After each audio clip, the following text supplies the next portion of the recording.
আল্লাহ পাক বলেন রহমানের বান্দা হলো তারা যারা এই জমিনের মধ্যে নম্র ভদ্রভাবে চলাফেরা করে।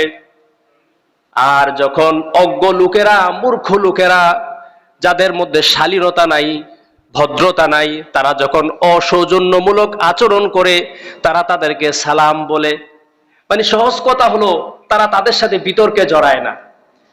একটা মানুষ তর্ক করতে গেলেও চিন্তা করতে হবে যে আমি যে তার সাথে তর্ক করতেছি, সে আমার সাথে তর্কটা বুঝতেছে কিনা। যদি আপনি মনে করেন যে না, সে তর্ক বোঝে না, বেহুদা আপনার সাথে, তার উদ্দেশ্য হলে আপনাকে অপমানিত করবে, আপনি সেখানে তাকে সালাম বলে চলে আসবেন, তার সাথে তর্ক আর বাড়াবেন না। তাহলে 8টা আয়াতের মধ্যে সুন্দরভাবে যে সকল গুণাবলীগুলো বলা আছে আমরা শুনবো। প্রথমত বলা হয়েছে যে যারা পৃথিবীতে নম্র ভদ্রভাবে চলাফেরা করে। আর হাদিসের মধ্যে এসেছে যারা মুমিন হবে তারা নম্র ভদ্র হবে। আল মুমিনু গিররুন কারীম, মুমিন যারা হবে অত্যন্ত নরম হৃদয়ের, তারা একটু সহজ সরল প্রকৃতির হবে। আর যারা পাপিষ্ঠ লোক, ফাসেক ফুজ্জার যারা, তারা অত্যন্ত ধূর্ত এবং চালু হবে। সাধারণত ভদ্র, নম্র ভদ্র যারা, এগুলো মুমিনের গুণাবলী। আজকে আমরা তাকালে সমাজের দিকে দেখা যায় এরকম নম্র ভদ্র মানুষগুলোর সংখ্যা কম না বেশি? কি বেশি? অনেক কম, অনেক কম ভদ্র মানুষের সংখ্যা। আর আপনি যদি আপনার মধ্যে ভদ্রতা না থাকে, নম্রতা না থাকে, আপনি মুসলমান আরেক মুসলমানের প্রতি যদি ভালোবাসা, আন্তরিকতা না থাকে, তাহলে আপনি তো প্রকৃত মুসলমানে আপনাকে দাবি করতে পারবেন না। কারণ সহিহ বুখারীতে হাদিস এসেছে, ক্বালা রাসূলুল্লাহ সাল্লাল্লাহু আলাইহি ওয়াসাল্লাম আল মুসলিমু মান সালিমাল মুসলিমুনা মিন লিসানিহি ওয়া ইয়াদিহি। আল্লাহর নবী বলেন, মুসলমান হলো সে যার হাত এবং জবান থেকে তার অপর ভাই নিরাপদে থাকে। আপনার হাত এবং জবান যদি আপনার ভাইয়ের উপরে নিরাপদ থাকে, তাহলে আপনি মুসলমান। আর নাইলে আপনি, হাদিসের ভাষায় মুসলমান না হইলেও আমরা প্রকৃত শব্দটা বলি, এখানে মুসলমান না বলতে প্রকৃত মুসলমান না, এগুলো তার দোষ ত্রুটি শুধরাতে হবে। তাহলে হাত এবং জবান নিরাপদ না থাকলে যদি প্রকৃত মুসলমান হওয়া না যায়, কোবাইয়া হাত পা কাইটা ফেললে মুসলমান হওয়া যাবে? আরে কথা বলেন না। কোবাইয়া হাত পা কাইটা ফেললে, গুলি করলে মুসলমান হওয়া যাবে? সম্মানিত সুধী, বড় দুঃখ লাগে, সামান্য কিছু বিষয় নিয়ে এলাকায় এলাকায় বিভিন্ন জায়গায় মারামারি লেগে যায়, ঝগড়া বিবাদে লেগে যায়। অথচ এটা একজন মুসলমানের জন্য অত্যন্ত পরিতাপের বিষয়, দুঃখের বিষয়। আমার কাছে বড় দুঃখ লাগে, কেমনে মুসলমান হয়ে, এবং কিছু কিছু ক্ষেত্রে আত্মীয়তার সম্পর্ক আছে, পাড়া প্রতিবেশী, এমন সম্পর্কের হয়েও কেমনে একটা মানুষ আরেকটা মানুষের উপরে লাঠি উঠায়, অস্ত্র উঠায়। আমার ভাইরা, বন্ধুরা আমার, আপনি যদি নিজেকে মুসলমান দাবি করতে হয়, তাহলে অবশ্যই আপনাকে শালীনতার জীবন, ভদ্রতার জীবন আপনাকে গঠন করতে হবে। একজন মুমিন আরেকজন মুমিনের ব্যাপারে আল্লাহর নবী বলেছেন, কাজাসাদিন ওয়াহিদিন, একটা দেহের ন্যায় তারা হবে।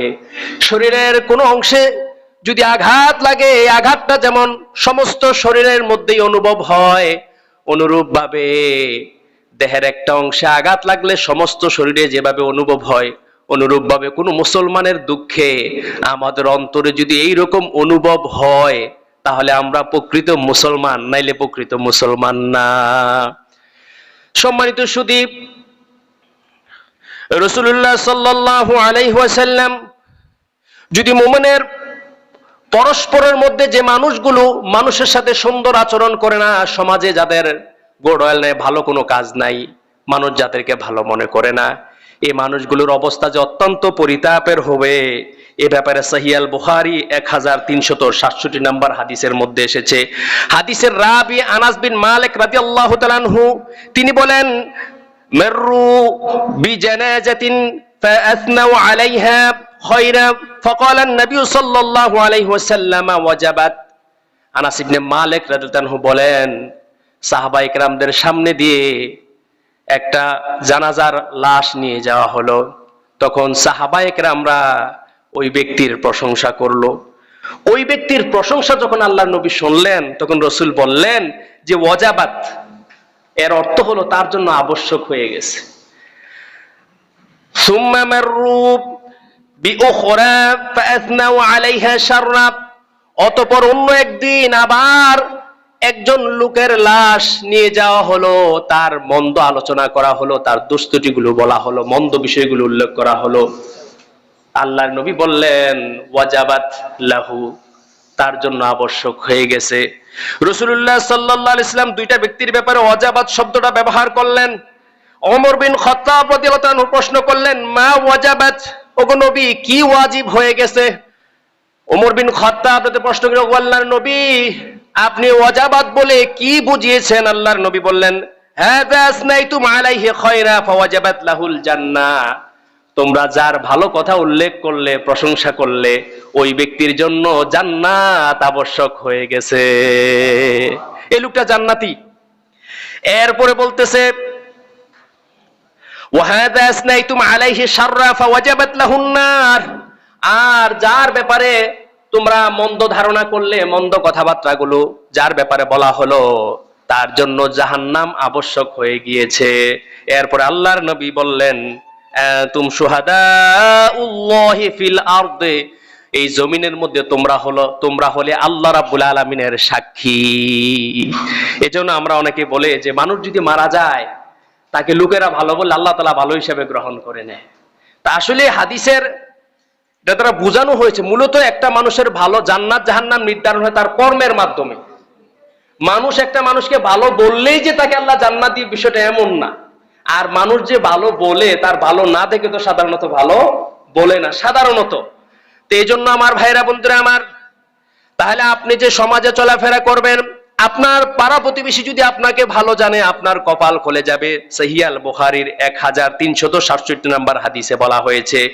আমার ভাইরা বন্ধুরা আমার, সহিহ আল বুখারীর 6512 নম্বর হাদিসের মধ্যে এসেছে, নবী কাতাদা ইবনে রিবঈ আল-আনসারী রাদিয়াল্লাহু তাআলা আনহু কানা ইউহাদ্দিসু আন্না রাসূলুল্লাহ সাল্লাল্লাহু আলাইহি ওয়াসাল্লাম মুররা আলাইহি বিজানাজাতিন। সাহাবী আবু কাতাদা রাদিয়াল্লাহু তাআলা আনহু তিনি বলতেছেন, আল্লাহর নবী জনাবে মুহাম্মদুর রাসূলুল্লাহ সাল্লাল্লাহু আলাইহি ওয়াসাল্লামের সামনে দিয়ে একটি জানাজা অতিক্রম করলো। ফাকালা মুস্তারিহুন ওয়া মুস্তারাহুম মিনহু, ক্বালু ইয়া রাসূলাল্লাহ ওয়া মাল মুস্তারিহু ওয়াল মুস্তারাহু মিনহু। জানাজার যখন অতিক্রম করলো, লাশ যখন অতিক্রম করলো, আল্লাহর নবী বলেন আল মুস্তারিহু ওয়াল মুস্তারাহু। প্রশ্ন করা হলো, ওগো নবী মুস্তারিহ এবং মুস্তারাহ এই দুইটা জিনিস কি? এবার আল্লাহর নবী বললেন, فقال العبد المؤمن يستريح من نسبه الدنيا وأذاها, যে ইমানদার ব্যক্তি, মুমিন ব্যক্তি দুনিয়া থেকে যখন চলে যায়, কারণ ইমানদার ব্যক্তি দুনিয়াতে অনেক কষ্ট ভোগ করে, তাহলে ওই দুনিয়ার কষ্ট থেকে ইমানদার ব্যক্তি পরিত্রাণ পেয়ে শান্তির জায়গার দিকে চলে গেল। আর একটু জোরে বলেন না সুবহানাল্লাহ। আমার ভাইরা, তারপরে বলতেছে মুস্তারাহ বলতে কি বোঝানো হয়েছে? আল্লাহর নবী বলেন,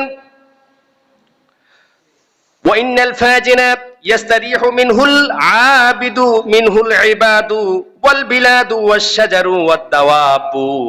আর যারা পাপিষ্ঠ বান্দা, আল্লাহ তাআলার যারা বদকার বান্দা, খারাপ মানুষ যেগুলো আছে, তারা যখন মারা যায়, তাদের মরণের পরে আল্লাহর বান্দা, দেশ, বৃক্ষরাজি এবং পশু পাখিগুলো শান্তি লাভ করে। মানে খারাপ মানুষের মরণে মানুষের শান্তি হয়, গাছপালাগুলো নিরাপদ হয়, পশু পাখিগুলো নিরাপত্তা লাভ করে, শান্তি পায়। আর ভালো মানুষের মরণে তারা দুনিয়ার কষ্ট থেকে পরিত্রাণ পায়। কোন কোন হাদিসে এবং কোরআনের আয়াতে এই ব্যাপারে আছে, যারা ভালো মানুষ মারা যায় তাদের জন্য আসমানও কাঁদে, জমিনও কাঁদে, বৃক্ষরাজি তাদের জন্য চোখের পানি ফেলে। জোরে বলেন না সুবহানাল্লাহ। এই জন্য এমন জীবন আমাদের গঠন করা প্রয়োজন। আমার ভাইরা বন্ধুরা আমার, তাহলে দেখেন একজন মুসলমান আরেকজন মুসলমানের সাথে সৌজন্যমূলক আচরণটা কত বেশি প্রয়োজন। এই জন্য আমি আর কথা না বাড়িয়ে, এই বিষয়টার উপরে কথা না বাড়িয়ে যে কথাটা বলতে চাই, যদি আমাদের মধ্যে ত্রুটি বিচ্যুতি এতদিন পর্যন্ত যদি আমরা কারোর প্রতি মন্দ আচরণ করেও থাকি, এখন আসুন আমরা নিজেদেরকে শুধরাইয়া নেই। কেউ কেউ আছে এই মানুষের সাথে ঝগড়া বিবাদ করা, মানুষকে কষ্ট দেওয়ার স্বভাব আছে, আবার নামাজও পড়ে। কেউ কেউ এরকম আছে, মনে করে যাক আমি তো নামাজ পড়ি 5 ওয়াক্ত, আর কি, পড়ি, কিন্তু হাদিসে এসেছে আল্লাহ নবীকে বলা হলো, নবী অমুক মহিলা সে 5 ওয়াক্ত নামাজ পড়ে, রোজা রাখে, খুব ইবাদত বন্দেগী করে, তবে তার একটা দোষ হলো সে তার প্রতিবেশীকে কষ্ট দেয়। আল্লাহ নবী বলছে সে জাহান্নামী। জোরে বলেন না নাউজুবিল্লাহ। আবার বলছে আরেকজন মহিলা, সে যে নামাজটা না পড়লে নয়, মানে ফরজ নামাজ পড়ে, ফরজ রোজা রাখে, বাড়তি এত বেশি ইবাদত করে না আগের মহিলাটার মতো, তবে তার একটা গুণ হলো তার দ্বারা তার আশপাশের মানুষগুলো কষ্ট পায় না। রাসূল বলছে সে জান্নাতি। তাহলে ঝগড়া বিবাদ করবো আমরা? কথা বলেন না করব? এখন ধরে না করে ফেললাম, আলোচনা শুনছি, এখন ভালো হওয়া দরকার। এখন যারা ঝগড়া বিবাদ করলো তাদের কি ভূমিকা, আর আমরা যারা আছি করি নাই, আমরা দেখতেছি আমাদের কি ভূমিকা। কোরআনে কারিমে সূরাতুল হুজরাতে আল্লাহ পাক বলে দিচ্ছেন 9 নম্বর আয়াত, ওয়া ইন তাইফাতানি মিনাল মুমিনিনা ক্তাতালু ফাআসলিহু বাইনাহুমা। আল্লাহ বলেন যে মুমিনদের উভয় দল যখন ঝগড়া বিবাদে লেগে যায়, মারামারিতে যখন লেগে যায়, ফাআসলিহু বাইনাহুমা, তখন তোমরা উভয়ের মধ্যে সংশোধনের ব্যবস্থা করে দাও, সুরাহা করে দাও, যেন তারা এই মারামারির মধ্যে যেন না থাকে, তারা যেন শুধরে নিতে পারে সেখান থেকে। সমস্ত মুমিনদেরকে আল্লাহ রাব্বুল আলামিন বলে দিলেন যে মুমিনদের যারা ঈমানদার আছে, ঈমানদারদের দুপক্ষ যদি মারামারি করে তাদেরকে সংশোধন করে দাও। তারপরে বলতেছে, এখন আপনি সংশোধন করতে গেলেন, দেখলেন এক দল আপনার কথা শুনতেছে, আরেক দল মানবে না, এখন কি করবেন? আমার ভাইরা বন্ধুরা আমার, সে কথা আল্লাহ বলে দিলেন, ফাইন বাগাত ইহদাহুমা আলাল উখরা ফাকাতিলুল্লাতী তাবগী হাত্তা তাফিআ ইলা আমরিল্লাহ। যদি একদল মানে অন্য দল না মানে, যেই দলটা মানবে না, তোমরা ওই দলের বিপক্ষে একত্রিত হয়ে তাদের সাথে এবার তারা যেন ফিরে আসে বল প্রয়োগ করো, চাপ দাও, আসতে হবে। সবাই যখন এক হয়ে যায়, একটা দলকে আর কিছু করতে পারবে? এখন ধরো না চাপে পড়ে, তাহলে যেই পক্ষ, দুই পক্ষের মধ্যে এক পক্ষ আপনাদের রায়টা মানলো, যারা রায় দেবে, এলাকাবাসী যারা আছে, যারা মারামারি করে নাই, সমাধান দেবে, তাদের রায়টা আরেক পক্ষ মানে না, সবাই এক হয়ে তাদের প্রতি চাপ প্রয়োগ করবে, তারা মানতেই হবে এই গ্রামে থাকতে গেলে, শক্ত ভূমিকা পালন করবে। এখন যখন শক্ত ভূমিকা আপনাদের দেখবে, তখন তারা তো আবার সংশোধনের জন্য আবার রাস্তা খুঁজবে, তখন কি করার? আবার আল্লাহ রাব্বুল আলামিন বলে দিলেন, ফাইন ফাআত ফাসলিহু বাইনাহুমা বিল আদল, যদি তারা ফিরে আসে তাহলে তাদের উভয়ের মাঝে ন্যায়পরায়ণতার সাথে সংশোধন করে দাও, ফয়সালা করে দাও, ন্যায়সঙ্গতভাবে ন্যায়পরায়ণতার সাথে তাদের মধ্যে ফয়সালা করে দাও। ওয়া আকসিতু ইন্নাল্লাহা ইউহিব্বুল মুকসিতিন, তোমরা তাদের মধ্যে ন্যায় বিচার করো, আর নিশ্চয়ই আল্লাহ রাব্বুল আলামিন যারা ন্যায় বিচার করে তাদেরকে ভালোবাসেন। সুবহানাল্লাহ বলেন না? সম্মানিত সুধী, এখন প্রশ্ন হলো, এরপরে আবার 10 নম্বর আয়াতে আল্লাহ বলেছেন, ইন্নামাল মুমিনুনা ইখওয়াতুন ফাসলিহু বাইনাহুমা, যে আল্লাহ বলছেন মুমিনরা পরস্পর ভাই ভাই, সুতরাং তাদের মধ্যে তোমরা সুরাহা করে দাও, সমাধান করে দাও। এজন্য আমরা সমাধান করে দেব তো ইনশাআল্লাহ, না আরো রং চাইবো দূর থেকে? হ্যাঁ, বিভিন্ন ভাবে ফন্দি করব যাতে করে তাদের, যাই হোক, আমি আবারও বলছি, আমাদের সচেতনতা যত বাড়বে সামাজিকভাবে, সমাজের মধ্যে অন্যায় অপরাধ তত বেশি কমে যাবে। এখন যারা সমাধান করে দেবে তাদের অনেক ফজিলতের কথা বলা আছে, যেমন কোরআনে কারিমে সূরাতুন নিসা 114 নম্বর আয়াতে বলা আছে যে যারা বিবাদ মীমাংসা করে, আল্লাহ তাআলা অতি শীঘ্রই তাদের জন্য মহান পুরস্কারের ব্যবস্থা রেখেছেন। বাড়িতে যদি বাংলা কোরআন শরীফটাকে দেখে নিয়েন, তাইলে যারা বিচার আচার করে তাদের মনোবলটা আরো বাড়বে, কিছু বিচার দিয়ে মানুষ জান্নাতে চলে যাবে, আশা করি ইনশাআল্লাহ। সম্মানিত সুধী, আবার কোন হাদিসের মধ্যে এসেছে, যেমন এক হাদিসে রাসূল বলেছেন যে আমি তোমাদেরকে নামাজ, রোজা ও সদকা থেকে উত্তম বিষয় সম্পর্কে কি বলবো না, যে এমন একটা বিষয়ের কথা বলবো না যেটা নামাজ, রোজা, দান, সদকা থেকেও আরো বেশি উত্তম? সাহাবায়ে কেরামগণ বললেন যে ক্বালু বালা, হ্যাঁ অবশ্যই রাসূল, আপনি আমাদেরকে বলবেন। রাসূল তখন জবাব দিলেন, বিবাদের মধ্যে মীমাংসা করা। সুবহানাল্লাহ পড়েন। নামাজ, রোজা, সদকা থেকেও রাসূল উত্তম বলেছেন, যে হাদিসটা তিরমিজি শরীফের মধ্যে আছে, তিরমিজি শরীফের 2509 নম্বর হাদিস। তো সম্মানিত সুধী, সুতরাং যারা মীমাংসা করে দেয়, আরো অনেক ফজিলতের কথা বলা আছে, যারা মুমিনের পরস্পরের মধ্যে মীমাংসা করে দেয় তাদের জন্য আল্লাহ রাব্বুল আলামিন অনেক পুরস্কারের কথা ঘোষণা করেছেন, এবং কোন কোন হাদিসে তারা জান্নাতে যাবে এ কথাও বলা হয়েছে। আর যারা বিচার করতে গিয়ে ন্যায়সঙ্গত বিচার করে তাদের ব্যাপারে তো স্পষ্ট ঘোষণা দেওয়া আছে। আল্লাহ রাসূল বলেছেন 7 শ্রেণীর লোককে আল্লাহ তাআলা আরশের ছায়ার নিচে জায়গা দেবে।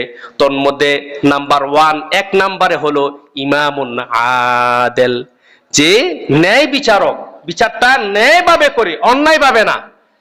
আল্লাহ তাআলা যেন আমাদেরকে এগুলো থেকে হেফাজত করে, বলি আমিন।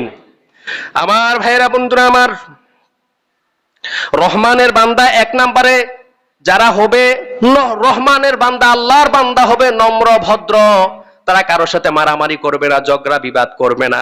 আর যারা করবে তারা যদি সংশোধন না হয় তাদেরকে প্রকৃত রহমানের বান্দা আমরা বলতে পারবো না।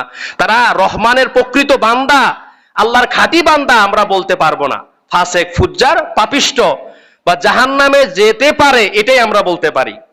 আল্লাহ যেন আমাদেরকে হেদায়েত দান করে, বলি আমিন।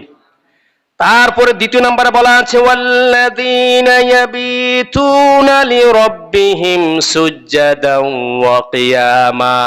রহমানের বান্দার 2য় গুণাবলী হলো তারা রাতের বেলায় দাঁড়িয়ে থেকে এবং সেজদার মাধ্যমে কাটায়া দেয়। রাতটাকে দাঁড়িয়ে থেকে সেজদার মাধ্যমে, সহজ কথা হলো তারা রাতটাকে তারা ইবাদত বন্দেগীর মাধ্যমে কাটায়া দেয়। বিশেষ করে তাহাজ্জুদের সময় যখন আসে তারা আর ঘুমায়া থাকে না, তারা মহান রবের কাছে নামাজ আদায় করে মহান রবের কাছে তাদের আকুতি মিনতিগুলো পেশ করে, তাদের প্রয়োজনগুলো দেশ দশ নিজের জন্য, পরিবারের জন্য, সকল কিছুর জন্য তারা দোয়া কামনা করে। আল্লাহ তাআলা যেন আমাদেরকে এই গুণাবলীগুলো অর্জন করার তৌফিক দান করে, বলি আমিন। 3 নম্বরে বলা আছে ওয়াল্লাযীনা ইয়াকুলুনা রাব্বানা ইসরিফ আন্না আযাব জাহান্নাম ইন্না আযাবাহা কানা গরামা।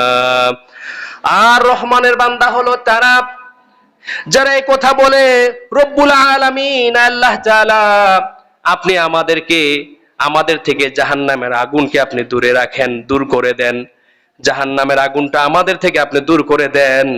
নিশ্চয়ই এটার শাস্তি অত্যন্ত বিনাশদায়ক, একেবারে সর্বনাশকারী, মারাত্মক শাস্তি।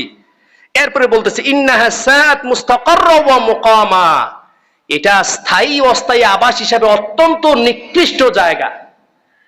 জাহান্নামটা হলো অত্যন্ত কষ্টের জায়গা। লা তুবকি ওয়ালা তাযার লাওয়াহাতাল বাশার, যেখানে আপনারে মানে ছেড়েও দেবে না, আপনাকে ছাড় দেবে না, শাস্তির পর শাস্তি আপনাকে দিতে থাকবে। জাহান্নাম কোনো আরামের জায়গা না, শুধু কষ্টের জায়গা। সম্মানিত সুধী, এজন্য আমরা চেষ্টা করব, যেহেতু আজকে সবগুলো বলতে 8টা আয়াত আছে, শুধু রহমানের গুণাবলীর বিষয়ে সবগুলো আমরা আজকের এই জুমায় আলোচনা করতে আর পারছি না। ইনশাআল্লাহ হায়াতে বাঁচায় রাখলে সামনের জুমায় আবার আমরা শুনবো। আল্লাহর প্রকৃত বান্দা হওয়ার জন্য আজকে আমরা 3টা বিষয় সম্পর্কে, 3টা গুণাবলীর ব্যাপারে জানলাম। 1 নম্বরে আমরা জানলাম রহমানের বান্দারা যারা নম্র ভদ্র হবে, তারা অহেতুক মারামারি কাটাকাটি ঝগড়াঝাটির মধ্যে তারা লিপ্ত হবে না। 2 নম্বরে বলা আছে তারা রাতের বেলায় রাতটাকে তারা ইবাদত বন্দেগীর মাধ্যমে তারা কাটায় দেবে। 3 নম্বর গুণ, তারা জাহান্নামের আগুন থেকে আল্লাহ রাব্বুল আলামিনের কাছে ফানা চাইবে, জাহান্নামের আগুন থেকে তারা বাঁচতে চাইবে, যেন আল্লাহ দূর করে দেয়। এই যে মহা কষ্টদায়ক শাস্তি থেকে পরিত্রাণের জন্য আল্লাহ রাব্বুল আলামিনের কাছে তারা ফানা চাইবে। আল্লাহ পাক যেন এই 3টা কথাকে খেয়াল রেখে আল্লাহ যেন জীবনটাকে গঠন করার তৌফিক দান করে, বলি আমিন।